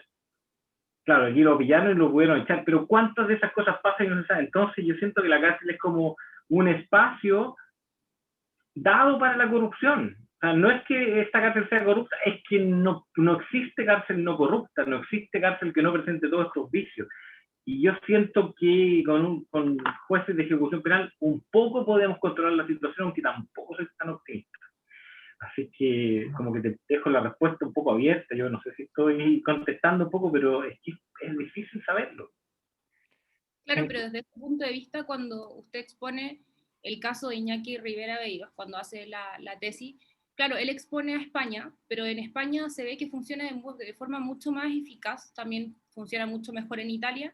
¿Y qué es lo que, a juicio personal suyo, hace que en Brasil sea tan disconforme este resultado? Porque ya tenemos más allá de unos 15 años desde la ejecución penal funcionando en Brasil, funcionando en Argentina, funcionando en Colombia, y en Chile ni siquiera estamos cercanos a eso, y tampoco tenemos una pauta de cómo funcionaría en Chile, porque lo más probable es que fracasara. Entonces, ¿qué hace tan distinto, aparte de los recursos económicos, obviamente, y de la capacidad intelectual también de los mismos jueces, que en España y en Italia sí funcione, o al menos tenga pie para funcionar, y en Latinoamérica sea tan disconforme esta situación, más allá de los estatus económicos? Sí, mira, ojo que en Italia no funciona tan bien. En España funciona bien, en Italia no funciona tan bien. Es que ninguna parte funciona, pero hay más pie de... Claro, sí, en Brasil y en México funciona súper mal. Es que, mira, es difícil contestar tu pregunta. Yo creo que el único camino para poder tener un sistema carcelario mejor en general y ojalá con jueces de ejecución penal es, en primer lugar, mantener niveles de ocupación más o menos humanos. Por ejemplo, terminar el hacinamiento. ¿Cómo podemos terminar el hacinamiento? No construyendo nuevas cárceles. Ojo, que cuando se han construido nuevas cárceles se reproducen los niveles de hacinamiento. Pero sí, por ejemplo, poniendo sistemas de cupo, que es el sistema que propone Zaffaroni, que si caben 100 personas dignamente, tenemos 100 personas adentro. ¿Y qué hacemos con los demás? Inventemos un mecanismo. O sea, por los delitos menos graves, a los que les quede menos tiempo, etc. Y eso, en Chile se pueden inventar mecanismos. Piensa que en Chile prácticamente todos los delitos tienen pena de cárcel. Cuando se quemó la cárcel de San Miguel, uno de los internos que se murió vendía películas piratas. Vender películas. ¿Cómo vamos a tener en la cárcel a alguien por vender películas piratas? Pero la cuestión es tan terrible que vamos para el otro lado. Piensa que en Chile se concesionaron las carreteras. Se concesionaron las carreteras y se transformó en delitos ocultar la patente. Porque ¿por qué la gente oculta la patente? Para no pagar el peaje. Eso es un delito que tiene pena de cárcel de hasta 3 años. Es decir, los que hacen la norma penal ya no protege bienes jurídicos colectivos, protege intereses de las concesionarias de los caminos. Entonces, yo siento que si seguimos con esta política criminal en un camino punitivista, si sigue Paz Ciudadana mandando qué es lo que vamos a hacer, y siguen estos payasos, no pensemos solo en Alberto Espina, Si cuando se votó la agenda corta es tan ridículamente patética que habla de trancar la puerta giratoria, la votó el Frente Amplio, pues la votó Jackson, Boris, la votó también la Camila Vallejo, la otra, ¿cómo se llama? La Cariola.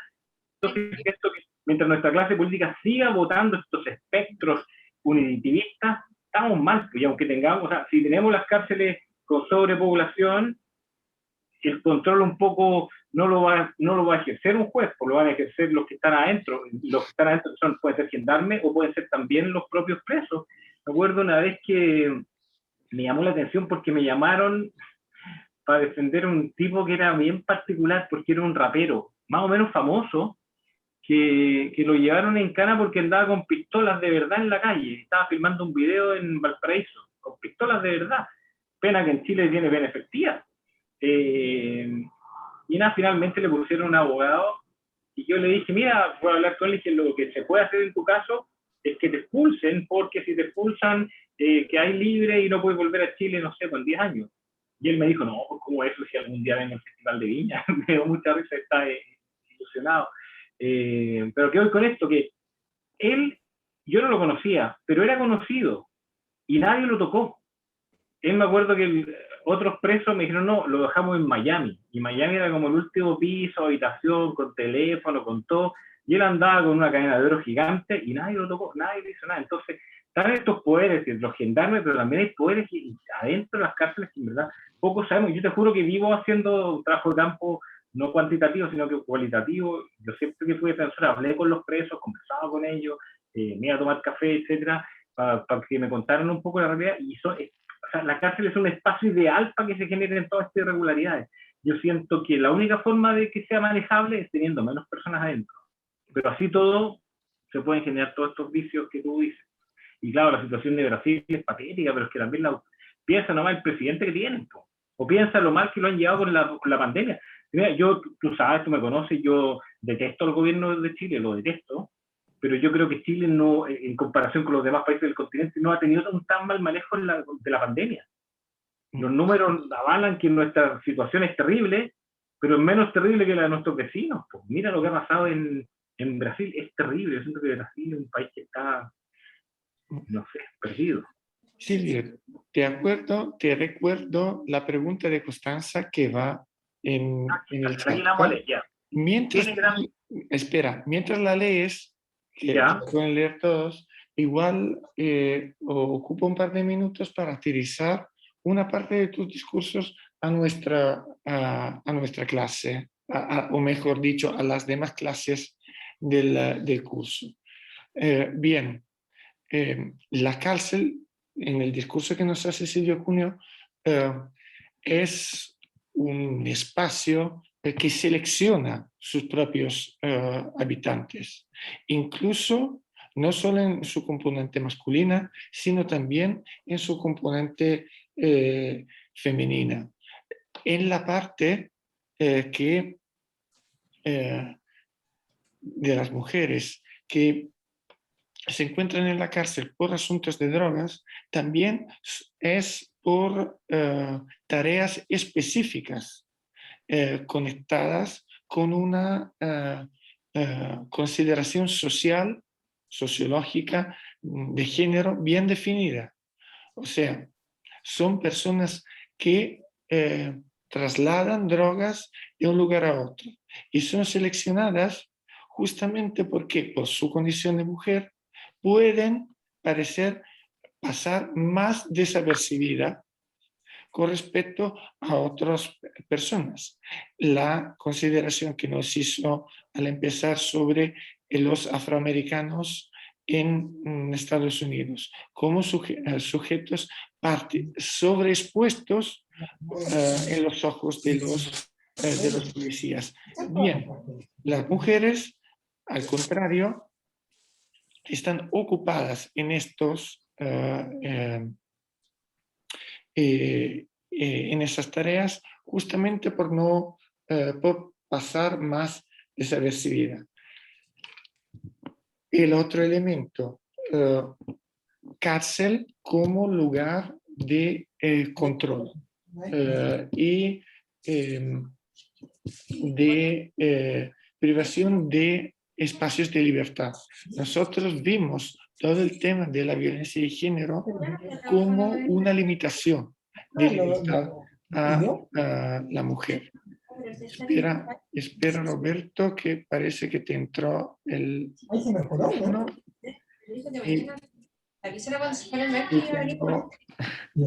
Y te tengo encima. Ya. Les comento esto. Uno de los temas fuertes de control y de criminalización, no solo en Chile, más bien en el contexto latinoamericano, el tema del aborto. Lo hemos tocado varias veces y de su criminalización. No es el caso de Chile, pero sí existen países en Centroamérica y solo en Centroamérica que ocupan el derecho penal de forma fuerte, justamente con respecto del tema de la criminalización del aborto, para realizar un control indirecto sobre la población femenina. Y esto es tema también en este momento en Ecuador. Fue tema de campaña electoral, justamente con las mismas características de debate que nos presentaba Silvio Cuneo. Por una mano, castigo, y por la otra, enseño en forma de poder que, pero tengo fundación, o directamente de forma presidencial trataré de ayudar, de apoyar a quien pida ayuda o pida soporte. La tipología de discurso es absolutamente idéntica y es un discurso de control. ¿Ya? En esto me parece importante que lo crucemos con lo que va contándonos Silvio Cuneo. El tema de la droga y de la droga de la cárcel está debatido y es bien estudiado justamente por personas que, como Silvio Cuneo, porque involucra dentro de la cárcel una gran parte de personas. Claro, pero lo mismo lo podríamos hacer también si miráramos a, entre comillas, las minorías de la población carcelaria. No sé si estás de acuerdo con eso, Silvio, del todo, pero me importaba para llevarlo a nuestro discurso. Otro ramo completamente paralelo a esto va justamente en el artículo de Mirna Villegas que a mis estudiantes puse en el aula virtual. O sea, no hablaremos de esto, justamente va la lectura porque forma de complemento, como mujer homicida que reacciona frente a un acto de violencia. Allá también hay un discurso y una existencia de una presencia de potencial cárcel. Solo hoy se empieza a discutir si esto es correcto o es incorrecto. Pero en unos países, en unos sí y otros no. Y no depende en absoluto de el nivel socioeconómico del país. Un discurso de mujer que en un contexto de violencia intrafamiliar reacciona y asesina al propio marido, por ejemplo, en el país donde vivo, en Italia, ni siquiera se pone en este momento. Y las una o dos ocurrencias que hay en el año de estos fenómenos directamente llevan a las autoras a la cárcel como asesinas, sin que nadie en la opinión pública ni siquiera levante el problema. ¿Ya? Esto para darle una Perdóname Silvio, pero No, está bien. me servía para conectarlo. Ahora tienes tu pregunta, la pregunta de Constanza. Sí, Ahora que no, pudiste mira, prepararla. qué bueno que lo que esté diciendo tenga algún sentido para el curso. Lo que pasa es que esta exposición es dos cosas, pues es parte del curso, pero también hicimos publicidad, vino gente de afuera, me acaba de reclamar una amiga, dice, pero yo estoy en una clase, yo pensé que era un seminario. Bueno, es una clase y un seminario al mismo tiempo. Es decir, espero que sea parte de un todo, pero que también pueda verse. Me sirve sencillamente de un poquito de conexión. Eso. Ya, igual tú sabes lo que yo digo porque has leído mis libros, así que no te sorprendo mucho. Oye, mira, hay una pregunta de Constanza que está buena la pregunta también.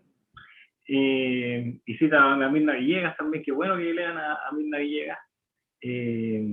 Claro, ella planteó un poco el tema, no sé si entendí bien, no sé si está por ahí Constanza, si me puede aclarar, porque efectivamente ella dice que está esta imagen como mapuche terrorista, está esta imagen como un narco peligroso, y es como una vinculación rara, pero yo partiría de la base que no es verdad que el derecho penal es un sistema de gestión de delincuencia.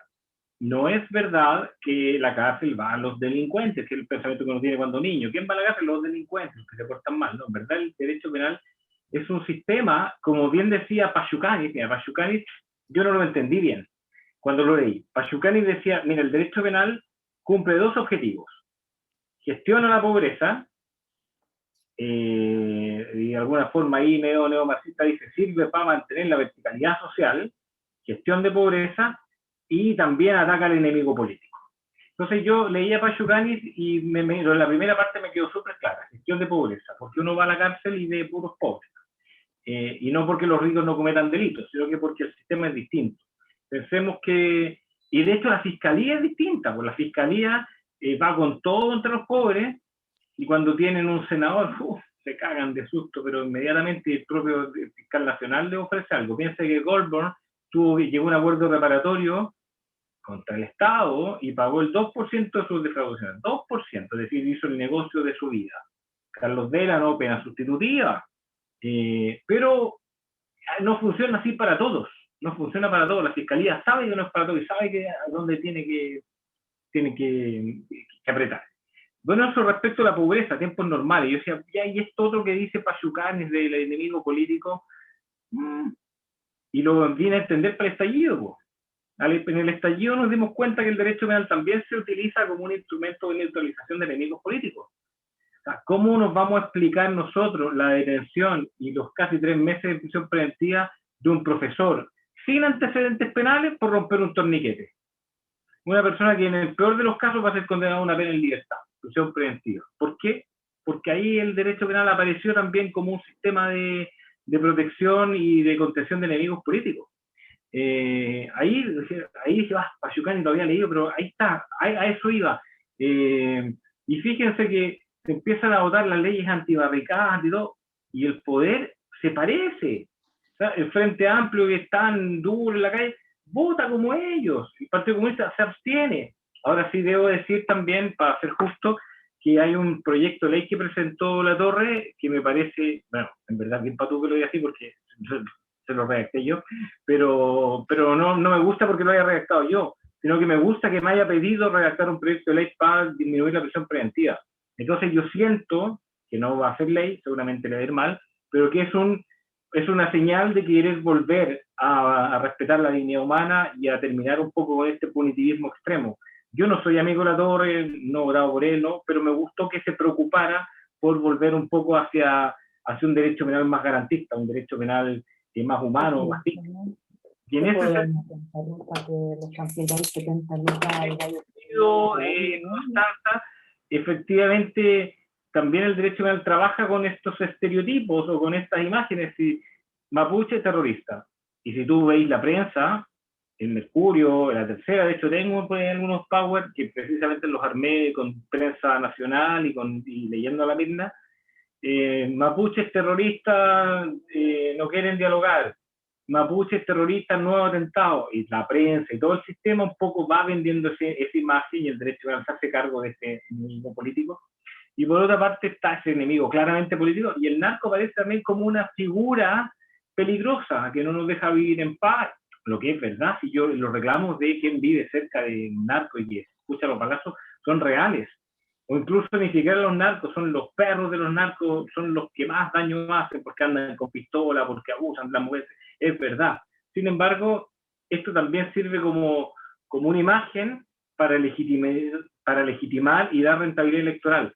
El problema es que si efectivamente a la clase política le importa solucionar los problemas, tomarían las medidas para hacer políticas públicas que solucionen los problemas, pero no.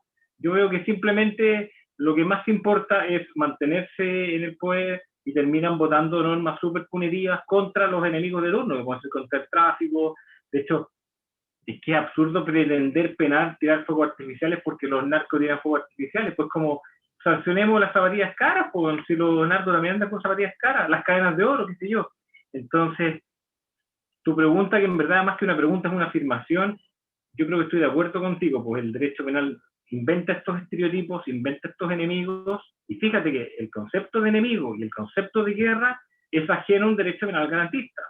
Si yo digo guerra contra las drogas, guerra contra el terrorismo, guerra contra lo que sea, guerra contra el femicidio incluso, en la guerra hay enemigos, y el enemigo no es un ciudadano, el enemigo tiene menos derechos que el ciudadano.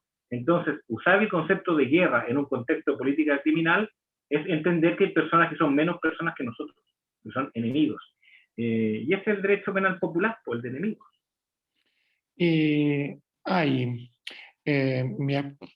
vamos aprovechando de unos minutos extra, sabiendo que es viernes por la tarde y creo que no haya clases después. Hay una pregunta que puede que sea la última de Ana María. Entonces, es tu turno. Sí. Hola a todos. Ha estado súper interesante la exposición, Silvio. Mira, es como una especie de consulta, además de algunas cosas que yo he estudiado en algún momento. Y bueno, va a ser un enredo, tú trata de entender más o menos lo que quiero decir y en los demás instantes. Mira, yo hice un trabajo acerca de la inteligencia emocional y en ese contexto estudié, por ejemplo, Daniel Goleman, que habla de este asunto, y ahí él menciona varios estudios en términos de estudios biológicos y de neurociencias, ¿cierto? Sin llegar a lo que dice, creo que es Lombroso el que habla del hombre delincuente y de las características del delincuente nato y todas esas cosas que en algún momento se habló en la criminología. Y bueno, por otro lado, que soy súper estudiosa como hartas cosas, me gusta como ir relacionando los temas. Por ejemplo, ayer, a raíz de una discusión con un amigo que finalmente le terminé diciendo que parece que es como de la UDI, me puse a mirar nuevamente este tema de, le mencioné que lo viera, por último, para que tenga una perspectiva distinta, ampliar un poco lo que él piensa. Hay un tema que se habla de algo que se llama la doctrina del shock, que es de una periodista canadiense, y habla acerca de todo el tema de cómo se introdujeron los conocimientos de la Escuela de Chicago en Chile.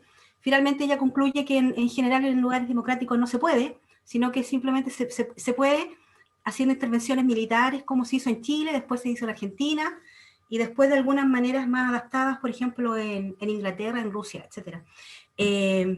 Pero todo, así como dice no sé qué. Te perdimos, Ana María. Sí.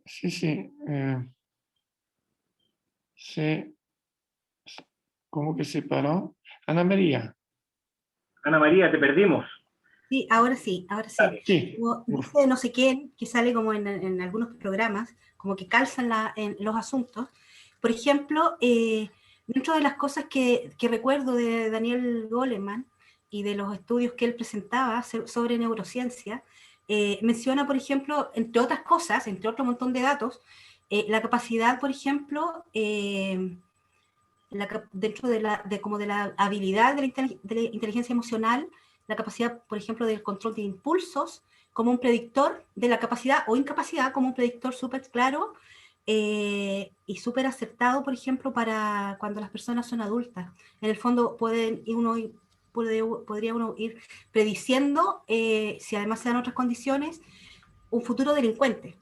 En cuanto a eso, por ejemplo, también hay esperanza en ese aspecto en cuanto a que en el fondo una persona que a veces tiene pocas respuestas para responder a un estímulo, por ejemplo, a un niño lo golpean y él devuelve el golpe, en vez de, por ejemplo, negociar, conversar o algo así, uno puede en el fondo reparar de alguna manera todo el sistema neurológico dañado, ¿ya? Nosotros sabemos, o por lo menos yo creo, o tengo esa teoría, no sé, conspiracionista, de que en Chile hay un montón de circunstancias, y yo a lo mejor equivocadamente incluso lo refuerzo con lo que he leído de Silvio, que en el fondo acá en Chile no hay voluntad para hacer estos cambios.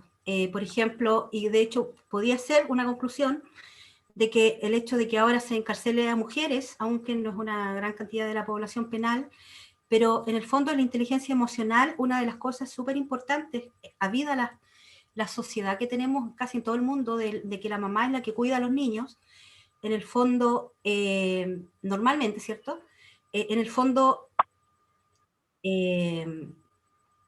cuando además le quitamos esa herramienta, la mamá, o sea, no es una herramienta, pero en el fondo, frente a unos niños que están tan desvalidos emocionalmente, socialmente, por ejemplo, en el caso de la población penal, en el fondo, castigar a la mamá, por ejemplo, llevándola presa, y como decía Silvio, o el niño está dentro de un recinto carcelario con pésimas condiciones, o después en algún momento lo separan, en una época de su desarrollo que es tan importante estar con la mamá, por ejemplo, ahí todo va calzando en términos de que no se quiere hacer algo para que realmente este fenómeno de, por ejemplo, el encarcelamiento masivo se acabe. A ver, nosotros sabemos que existe una cantidad y que en el fondo el delito también es inherente a la condición humana, pero uno sabe también, y yo creo que Silvio lo ha reforzado, o sea, lo ha dicho muchas veces en lo que yo he leído, en lo que he visto, de que casualmente en América Latina y en algunas otras realidades,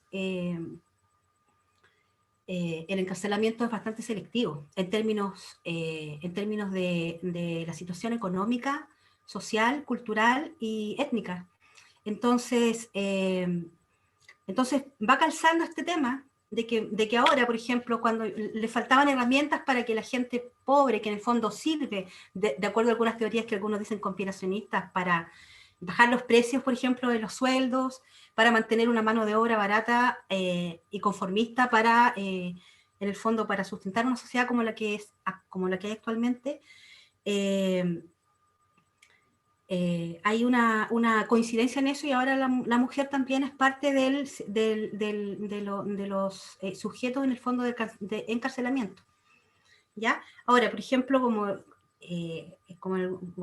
algunos a lo mejor sabrán, he participado en algunos foros sobre mejoras, búsquedas para los cambios constitucionales que vienen, ¿cierto? Creo que todos sabemos que hay que hacer una mejora en las condiciones sociales, ¿ya? Que también en Chile, y así como en otros países de Latinoamérica, también hay que apuntar gravemente contra la corrupción que hay en las autoridades, y como decía Silvio, también, por ejemplo, dentro del sistema de gendarmería. Eso no solamente lo escuché de la hora, yo también conozco algunas personas que dicen, gendarme hace como todo un tráfico de todo. Y por eso es que los presos después nos terminan llamando por teléfono para ofrecernos puras tonterías. Entonces, haciendo esas dos cosas, y bueno, para mí, por ejemplo, el tema de la educación cívica también es súper primordial. Yo, por ejemplo, apuntaba más, cuando hice la memoria, más intensamente al tema de la educación emocional, ¿ya? Es como un tema grande dentro de todos los cambios estructurales que hay que hacer como sociedad para... no es que el delito que no vaya a existir más, pero por lo menos disminuir, por lo menos que no sea tan segregador, ¿cierto? Silvio y bueno, los demás que podrían tener algo que decir, ¿hasta qué punto tú le otorgas como importancia, o crees que de qué forma, por ejemplo, se podría introducir esta educación emocional dentro de las familias, dentro de todo el sistema del aparataje penal, por ejemplo, del aparato chileno en general, social, para ayudar, porque en el fondo, acá los hijos, en el fondo, a veces pasa que no solamente los niños pobres tienen problemas en cuanto a su afectividad, ¿cierto? Sino que yo creo que casi todos tenemos un montón de carencias que en el fondo a lo mejor no nos llevan a ir a matar a alguien, pero sí a fumar en exceso, a beber en exceso, a no ser capaces de decir lo que nos pasa, etcétera, etcétera, y a enfermarnos por eso. ¿Qué tú crees que podrías decir hasta qué punto a lo mejor sí podríamos complementar todos estos cambios sociales, más lo que tú, las ideas que tú tienes y las que todos tengan, para ayudarme un poco? Yo vengo a estas charlas justamente porque voy apuntando cosas que después me sirven para lo que voy a hacer más adelante. Eso, gracias. Ya, oye, gracias a ti. A ver, a estas cosas, a todo esto, el texto que citaste es muy bueno y yo se lo recomiendo a todos, de Naomi Klein, La doctrina del shock. Hay un documental también en YouTube que está bueno, pero en verdad el texto yo creo que es importante para entender lo que pasó en Chile, y eso también tiene repercusiones penales, pero tiene menos repercusiones penales de las que pudiéramos pensar. Y les digo esto porque yo cometí el error de empezar a hacer mi tesis pensando que el encarcelamiento en Chile era tan alto como consecuencia de un sistema económico determinado. Y esa fue mi hipótesis, que se me cayó. Lo que está bien, en verdad, porque de eso se trata de investigar, pues tener una hipótesis que se puede verificar o caer. Cualquiera de los dos es un avance, porque si uno quiere defender su hipótesis, no es un avance. Es decir, yo entrevisto los que me sirven, yo uso los gráficos que me sirven, no, uno tiene que matar su propia hipótesis o validarla así que se valida. Y se me cayó un poco porque me di cuenta que más que el régimen económico, lo que había disparado el encarcelamiento en Chile era el populismo penal, y que se disparó en democracia. Es decir, con Pinochet no había tantos presos como en democracia. Les recomiendo ese texto que citaba ahí la Ana María. Ahora mira, de inteligencia emocional no tengo idea, nunca he leído algún artículo en el diario por ahí, pero no sé bien ni de qué se trata. Pero más que nada, lo que sí yo trataría de que entendamos es que toda la prevención posible y toda la educación posible tiene que estar fuera de la cárcel. Lo que no significa que no podamos hacer cosas en la cárcel para educar, para habilitar, etc. De hecho, hay estudios que demuestran que la práctica del yoga en la cárcel disminuye los niveles de violencia, pero también la práctica del box, que uno puede decir, bueno, el box, no, la práctica del box dentro de las cárceles disminuye los niveles de violencia. Entonces, toda esa, bienvenido, toda actividad que pueda, yo no creo en la rehabilitación, no creo que se pueda enseñar a rehabilitar a alguien en la cárcel, pero participo de talleres de rehabilitación y participo desde que soy estudiante. Hacíamos ciclos de cine por ahí por el año 98, hacíamos ciclos de cine en la cárcel sin creer en la rehabilitación, pero igual lo hacemos porque no vamos a rehabilitar en una cárcel, porque nadie puede aprender a nadar en un submarino, pero sí sirve. O sea, puede servirle a alguien un poco y eso ya hace que algo valga la pena. Ahora, también, claro, citaste ahí un poco a Lombroso.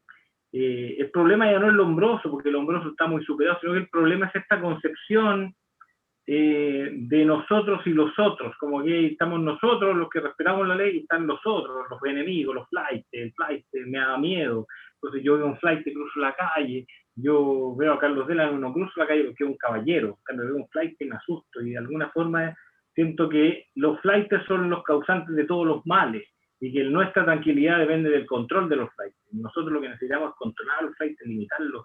Y ojo con eso, de esos predictores de conducta, porque si vamos a predecir la conducta, encerremos a los flights antes de que cometan un delito, porque sabemos que la cárcel sabemos, por ejemplo, que la mayoría de los presos estuvieron en el Sename, encerrémoslo, no lo saquemos nunca del Sename, entonces, pues si la mitad de ellos van a estar presos. Entonces eso es complejo, y eso de alguna forma también refuerza esta tesis de que el derecho penal es un sistema de gestión de pobreza más que un sistema de control del delito. Oye, bueno, ese mismo estereotipo me refería, nos dice la Constanza. Yo no sé cómo estamos de tiempo, yo estoy bien de tiempo. Cualquier pregunta que tenga. Nos pasamos, pero no importa, no. Un poquito no importa, o sea, si puedo ayudarlos en algo, pues, viernes. Estoy muy contento. Lamento a Carlos Cabeza, pensé que iba a estar aquí, Carlito. Estamos en la U de Antofa, ¿no? Sí. No está Carlito, de darle mis saludos a Carlos Cabeza, compañero ahí en Trento, hace ya estos años. No, pero a pesar de todo, un poquito despidiéndonos, empezando a despedirnos, porque llevamos prácticamente casi 2 horas. Yo quería pedirte si podrías volver a tus diapositivas y a la diapositiva donde va el libro con el señor que tiene camisa, corbata y gafas como yo. ¿Cuál era? Así para hacer un poco... El de la joven En la portada del libro. libro Calipso, ahí está, pero no tiene gafas. Sí, no tiene gafas. Pero camisa y corbata, bueno, el pelo lo tiene un poco más arreglado que yo. No, y la verdad es que el libro se titula El derecho a vivir seguro. En las clases que a lo largo del curso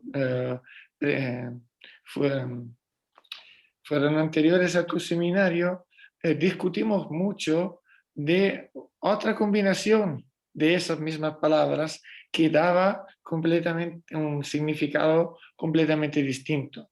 Nosotros y nosotras hablamos del derecho a una vida libre de violencia. Y estudiamos este derecho como un avance como un legato que nos entrega el Convenio de Belén. Pero te preguntabas por qué este señor había puesto su foto, su imagen en la portada del libro. Yo lo entiendo porque él considera este derecho como un derecho suyo exclusivo, de forma, digamos, haciendo un poco los psicólogos, su derecho a su vida segura. Mientras que todo el discurso que hicimos sobre derecho penal y violencia de género nos dice que se llega a expresar de forma explícita en Belén este derecho a una vida libre de violencia porque la condición de mujer en muchísimas ocasiones no permite una vida efectivamente libre como es la de los hombres de medianos de edad con corbata como yo y con camisa como yo. Así que esto, si me permites así, como introductor a hacer este cierre de nuestro discurso. Y agradecerte aún más, agradecer a todas las demás personas que participaron. Con las personas que siguen el curso, nos vemos en 10 días más. La próxima semana es una semana en que las clases se suspenden y nos vemos el lunes siguiente con una clase dedicada en particular, un encuentro dedicado en particular a cómo hablaremos con una periodista discutiendo cómo la prensa trata de los temas de violencia de género. Directamente con una profesional del tema.